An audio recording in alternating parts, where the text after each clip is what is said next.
The President of the United States, Lyndon Johnson, said these words, and I quote, "The vote is the most powerful instrument ever devised by man for breaking down injustice and destroying the terrible walls which imprison men because they are different from other men." The 15th Amendment states the right of citizens of the United States to vote shall not be denied or abridged by the United States or by any state on account of race, color, or previous condition of servitude.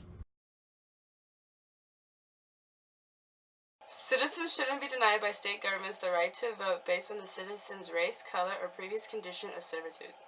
This amendment means that it became unconstitutional to deny African Americans the right to vote, and it became Congress's job to enforce that.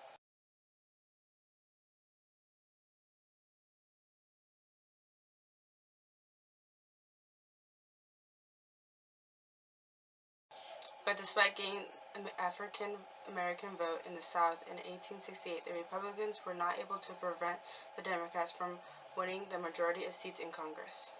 To prevent the incoming Democrats from blocking the African Americans from voting, the Republicans quickly wrote and passed the 15th Amendment.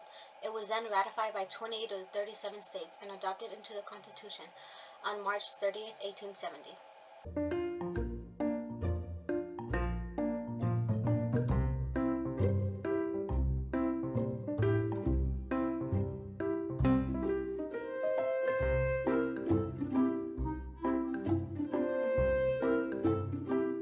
As Reconstruction came to a close, Republicans lost their grip on the South.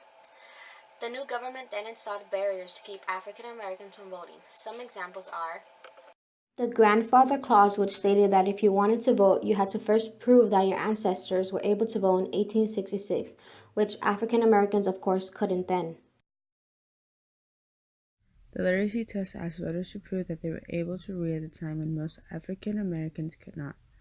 A lot of boys couldn't either, but because of the grandfather clause, they were able to pass to vote. Poll taxes were yet another way to exclude African Americans, as many cannot afford to pay those additional taxes. KKK, the Ku Klux Klan, started after the Civil War with a group of white Southerners who were very angry when the war ended.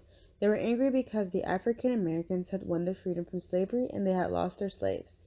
No more slavery meant lives had changed and they felt threatened. Some examples of angriness were vandalism, brutality, and murder.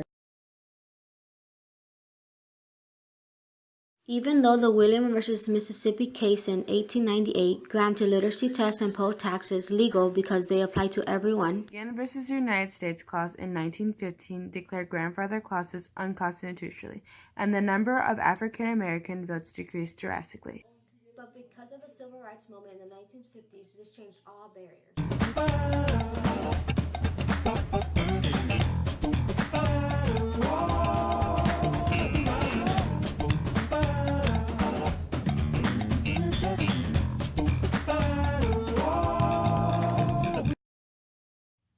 Amendment 15 is important because it shows American citizens have a voice and choose to run their government both at local and national level. It's significant because any American cannot be denied the right to vote based on race, color, or being a former slave. In conclusion, the 15th Amendment gave all Americans an equal right to vote and to be heard. Although some might see the 15th Amendment as a fight for political survival, this amendment made impetuous was the Republicans' desire to entrench power in both North and South. African American votes will help that end. This is a faith that I go back to the South with. With this faith, we will be able to hew out of the mountain of despair a stone of hope.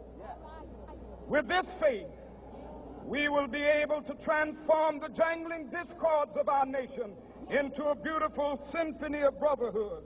With this faith, we will be able to work together, to pray together, to struggle together, to go to jail together, to stand up for freedom together, knowing that we will be free one day.